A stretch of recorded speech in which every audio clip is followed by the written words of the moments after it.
Hi, I'm Chef Kevin Reading of Abbott's Grill, and welcome to Flavour. Today we're coming to you from historic Milton, Delaware, and we're going to be traveling to Lavender Fields. Owner Marie Mayer took over this spot about 10 years ago and has turned this into a multifaceted business. It's one of the most beautiful sights that I have seen traveling on the farms. So stay tuned, we'll be right back.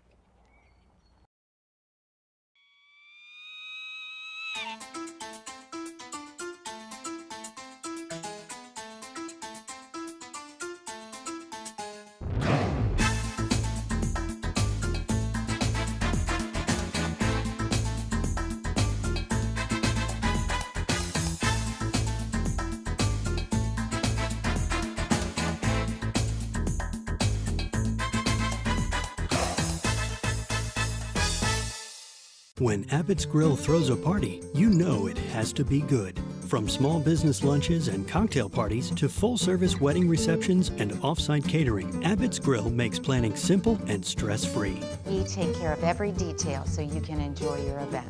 Abbott's Grill has catering options for every budget. Call 302-491-6736 or contact Laura Burton at abbottsgrilldE.com. Be a guest at your own party with Abbott's Grill Private Dining and Catering. I'm with Marie Mayer from Lavender Fields, and first of all, I want to thank you very much for meeting with us on a hot day. Thank you. This is lavender weather, hot and dry. And it's really blooming beautifully. Thank you. You kind of told me off screen that it's kind of We just had the festival. It came a little early, and we waited so that everybody who came out to the festival, which is free admission, open to the public, we had, I think, about 750 people here. We had gridlock at the lavender farm. It was wonderful. It was June 10th. Wow. And that's a good day for people to remember. Come on out here. You'll see all the lavender at its prime. But I'll tell you, to grow it, you need hot weather. You need low humidity, which is a problem for us. In southern France, it gets cool at night. The humidity goes away. Here, if it's high humidity and hot weather, 24 hours a day, that could be a problem. Yeah. But we've really lucked out. We've been growing lavender. Some of these plants are 15 years old. We're celebrating our 15th anniversary this year. We're thrilled that people came out. We have wonderful lavender, and we have a lot of other things too, because we like all the herbs. Yeah, I learned something new today, is that there's two types, and you kind of touched on a little bit, but the English is more for the culinary side. That's right. It and has the French is more for the soaps. The soaps, because when the French developed the French lavender, I think it was in the 50s, they wanted more oil, and they also wanted those flower buds to fall off the stems more quickly so you could use them to make sachets. Right. And the English lavender is beautiful when it dries. It's the Hid coat and the Munstead. It stays purple or lavender, the color that it was, over the drying period, and then stays in that state dried for years. Right. And it's just a nice little thing. If you're going to make a wreath, you'd want to use the English lavender. Gotcha. Gotcha. The nice, pretty purple. Now, we kind of went a little forward. I want to take us back a little bit to kind of the beginning. And you told me an interesting story about... it's all true. Right, it's all true. And it's about how you came upon here. You actually came out here to the farm. I came out here to tell the lavender farmer goodbye. Okay. And the two of them, Pauline and Andrew, were going to Australia to grow lavender in Australia. And the day I came out with my partner, Sharon Harris, Sharon and I were standing with the lavender, and Pauline said that the deal had fallen through on the night before on her farm. Right. And Sharon looked at me. Sharon was already retired. I was getting ready to retire. We felt we were pretty young. We needed to do something else. Right. And so she said to me, I know we should, talk. And I said, no. Pauline, who's your realtor? Right. And we went over. You both just kind of felt it. We went over to the Remax office in downtown Lewes, signed a contract, and bought a farm. And we had Normally people come here and just get some lavender. We had no money. We had no money. So Sharon and I had been living in Baltimore. She sold her house to my children, who had just had a child, and they wanted a house in the suburbs. All of that changed. So you pulled the deal quickly. Right, like 6 weeks. Right. And then I started commuting for my final 6.5 years as a federal worker to Washington, D.C. My word. The beaches are not the whole story about this area. Absolutely. And I've worked really closely with the Southern Delaware Tourism Council to help people understand more about the agriculture And that's industry. exactly what I'm trying to point out to people. There's all these little hidden gems within our community, that we need to support and come out and take a look at. Yeah. So, Well, we love it here. We invite people out. Our farm is open almost every day of the year from Right. 10 to 4.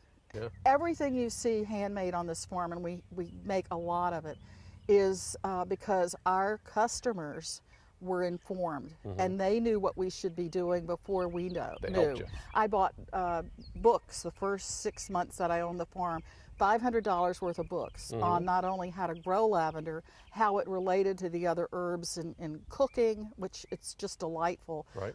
We've worked with Nancy Sheridan, who is cooks with the best herbs around. Right, very knowledgeable. And she comes out, she's done a lot of teaching here so that we would all learn how to use herbs in our cooking. Right. She also does the cooking for your The teas. the tea rooms. Yes. Also, one of the interesting features that I learned off camera is that the actual train station from Lewes is located on your Yes. property, and that's where the tea room is. It was right there on the Queen Anne's Railroad on Kings Highway. Right. And it had to be moved or demolished, and a man in Lewis saved it, and he and Sharon moved it out here, and we restored it. Now, you're at a lot of farmers markets, or at least you Yes. were. I know you're getting busy enough, it's getting a little more Well, difficult. this year we're at Lewis, Rehoboth, Bethany, and where else are we? We're at a fourth one. Oh, Okay. Nassau Vineyard. How could Okay. I forget Nassau Okay. Vineyard? That's a wonderful place. And you sell your soaps and lotions and perfumes. And all of the culinary lavender. And, Okay. and the soap is right here, made right here on the farm. Yeah. It's Soap Fairy, that's the brand name. We purchased that business in 2015. Right. And it is a natural part of the lavender business. Everything is handmade. All the soap is in small, handmade, small batches. Right.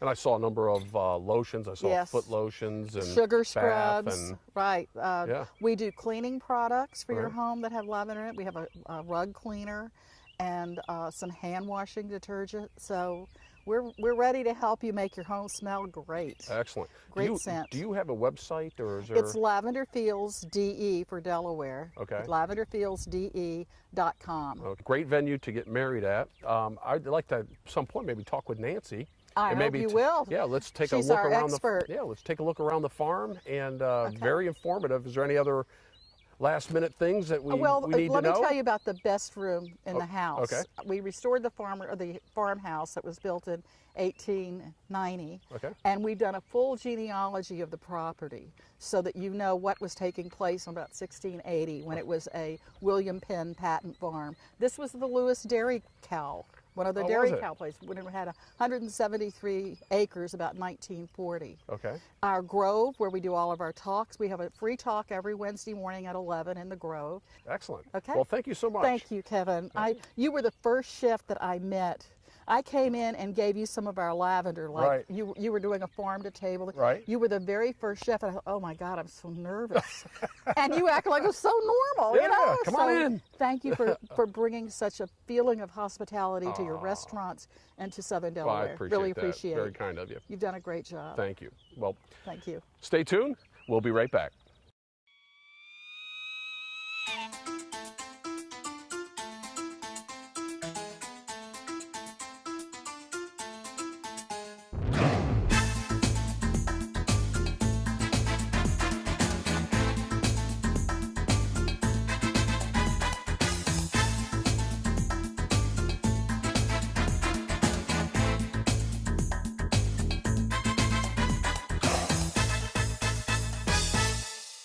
Mastered of farm-to-table cuisine, an award-winning duo of local ingredient brewing join forces to create a culinary experience made from the best that Delaware has to offer. Brickworks Brewing and Eats in Smyrna, Delaware, a made-from-scratch fusion of Delaware's best, like glazed baby back ribs and apple jalapeno slaw, paired with drop trowel, Brickworks exclusive unfiltered IPA. Brickworks Brewing and Eats in Smyrna, Delaware, made from scratch from plate to glass.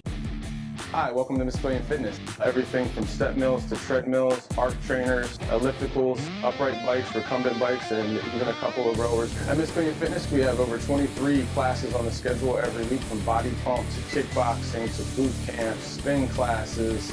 We do small group training. We have personal training. We even offer judo jiu-jitsu program. We have a little bit of everything for everybody.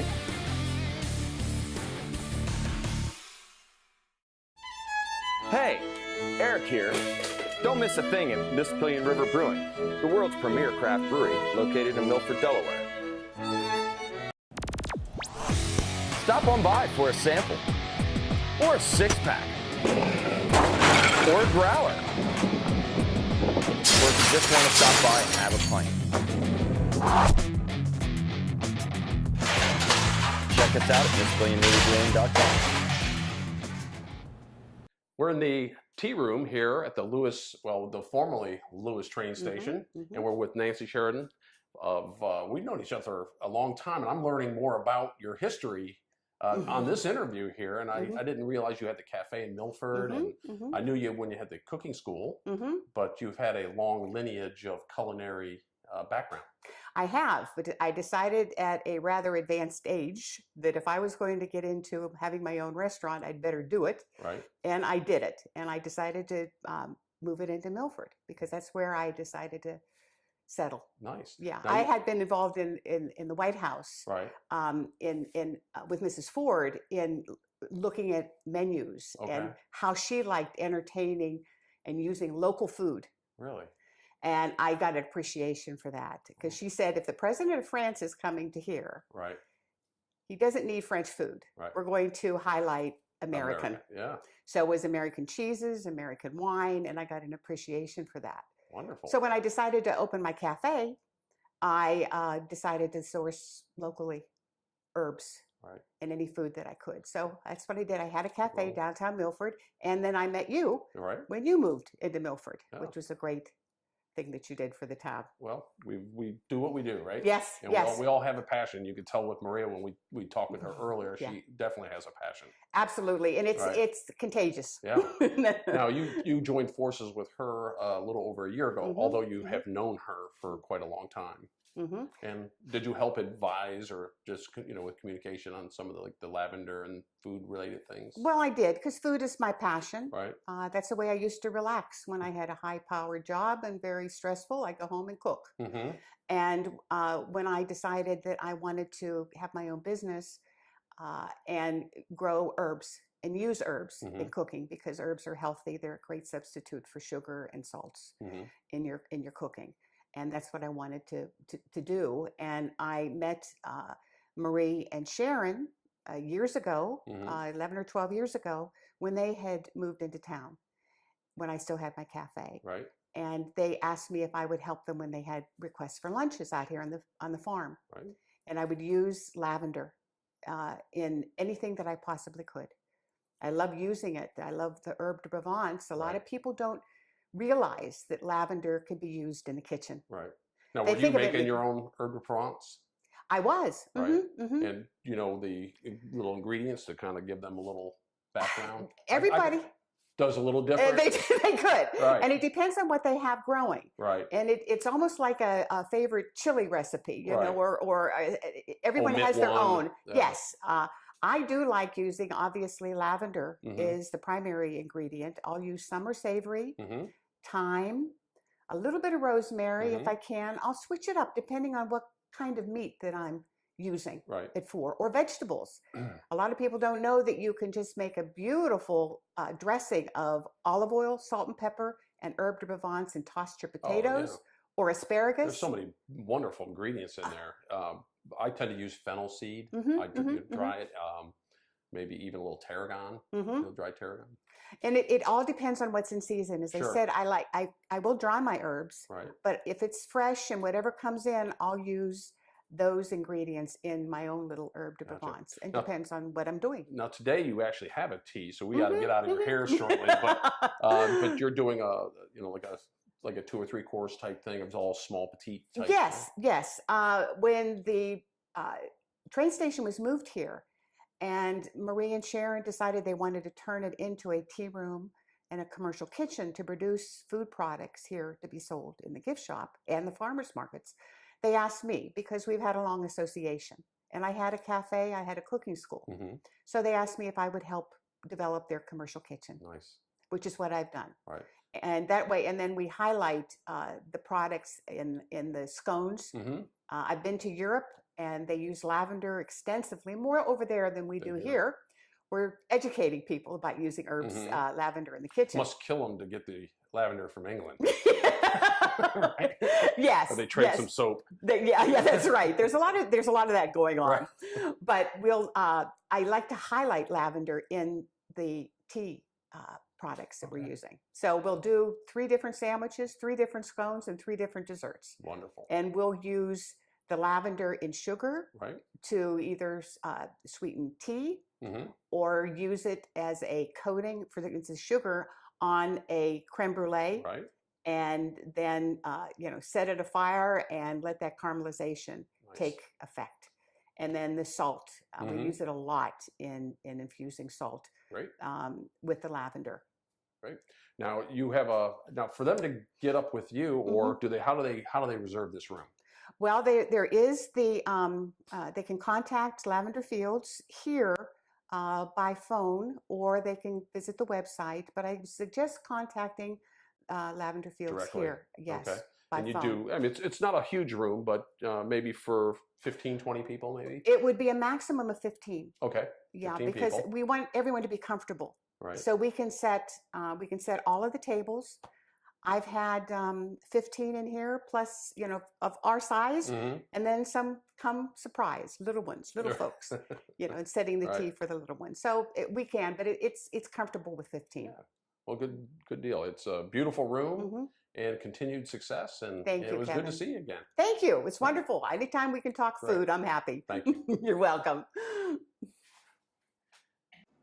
If you like the Flavor Show and are interested in advertising with us, please contact Bill Boyan, and I'm sure you will like the results. Also, if you know any interesting people, places, or things in the Chesapeake region, please contact us. We'd love to do a show. So welcome back. We had a great visit to the farm in Milton. Maria and Nancy were excellent interviewees.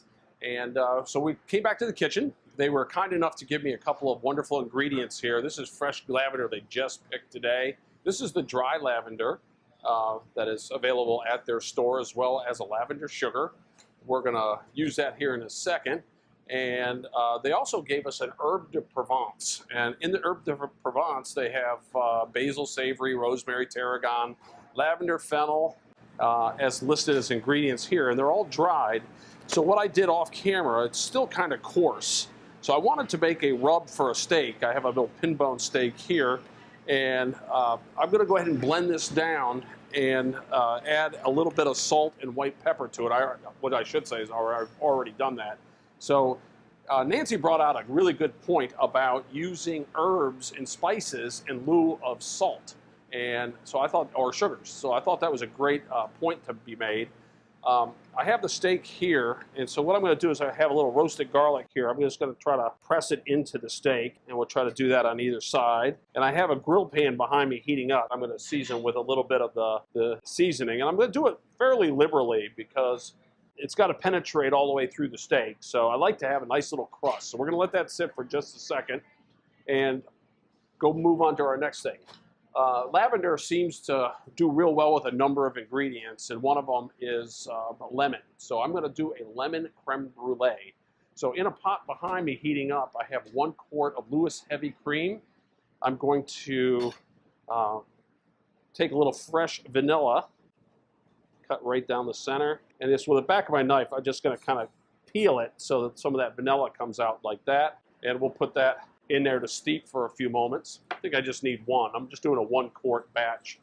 So in my 1 quart batch, I'm doing a quart of heavy cream, 8 egg yolks, cup of sugar, a pot of vanilla, and I'm using some lavender. So actually, while we're doing this, I'm going to take the dry lavender and go ahead and steep it in.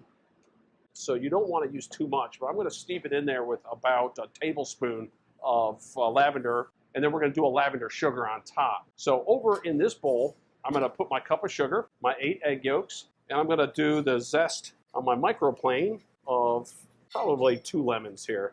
I'm just going to go ahead and cream the eggs in with the sugar. And the idea is that heavy cream behind me comes to a boil. I'm going to temper it into the egg yolk batter. The bowl is going to want to try to go in the centrifugal force as I'm whipping. So a little something underneath your bowl here will keep it from going. So our cream is pretty well simmering there. So we're going to put it back in. I'm going to temper it. And the idea of tempering, I'm right-handed. For some reason, it's just easier for me to go left to right here. So I'm going to switch it over. And you want to add in as you continually keep stirring. And once you get about 2 ladles of this in, you could transfer it back to the bowl. We're going to cook it for several minutes. As soon as I start to feel it tighten up is when I know I'm done. And then I like to let it sit and rest a little bit. The idea is if you end up with all these bubbles in here and you do not let it rest a little bit, then as it bakes, it'll bake with the bubbles on top of it. Boy, that smells awesome. And I think my grill is heating up pretty nicely. So with both hands, I'm going to try to keep this thing whipping. And I'm going to add my steak on to the grill. And we're going to do a steak Frites salad with the herbs of Provence. Then I'm going to do truffled frites, where I'm going to toss in the frites a little bit of fresh lavender. And then we might even do a little lavender rosemary vinaigrette. In about 3 or 4 minutes, I'm going to take that steak and actually lift it up and turn it 1/4 turn. And that's going to give us our crisscross look. We're going to go ahead and flip it over, repeat the same thing, and then we'll cook it to the desired doneness that you or your guests like. I'm a medium rare guy, so I'm going to keep it a little bit on that level. But we'll be back in just 1 second, and the creme brulee should be done, and I'm going to go ahead and strain it, and we'll get that started. So stay tuned. When Abbott's Grill throws a party, you know it has to be good. From small business lunches and cocktail parties to full-service wedding receptions and off-site catering, Abbott's Grill makes planning simple and stress-free. We take care of every detail so you can enjoy your event. Abbott's Grill has catering options for every budget. Call 302-491-6736 or contact Laura Burton at abbotsgrillde.com. Be a guest at your own party with Abbott's Grill Private Dining and Catering. Great smell. Great smell. We have some brulee bowls. Anything nice fluted ones would be nicer, but that's what I have, and that's what we're going to use. I'm going to go ahead and flip this thing over for you, and I'm going to show you those nice grill marks right there. Perfect, beautiful grill marks. I'm going to cook this for probably another 3 or 4 minutes. Then with steaks, you want to let them rest a little bit. It allows the proteins to set. And as you know, if you take even turkey or anything right out of the oven, try to cut it, the proteins haven't set up. It leaches a lot of liquid. So we want to try to keep the liquid in the steak. So letting it rest for 5 or 10 minutes before you cut it is a good industry professional's secret there. With our creme brulees, we're just going to go ahead and ladle in enough to cover. If you want to put this in an oven, I'm going to do 325 for about 20 minutes. You do not want convection. You want a still oven, and I'm going to use a water bath. And a water bath basically means I'm going to add water alongside just to help it from curdling, because you're dealing with a lot of eggs here. And if you've ever had a creme brulee that had the resemblance of scrambled eggs, you'll know exactly what I'm talking about. So I'm going to take this over to the oven, and we'll go ahead and add our water here. I use warm water or hot water because that's the idea. If I put cold water in, it'd actually take a little longer for it to get going. I check it in about 20 minutes, and the idea is when it's set, I try to hit the pan just really lightly to see if it's jiggling. The idea is that you want it where it loses the jiggle. Steak seems like it's pretty well done, so I'm going to pull that off.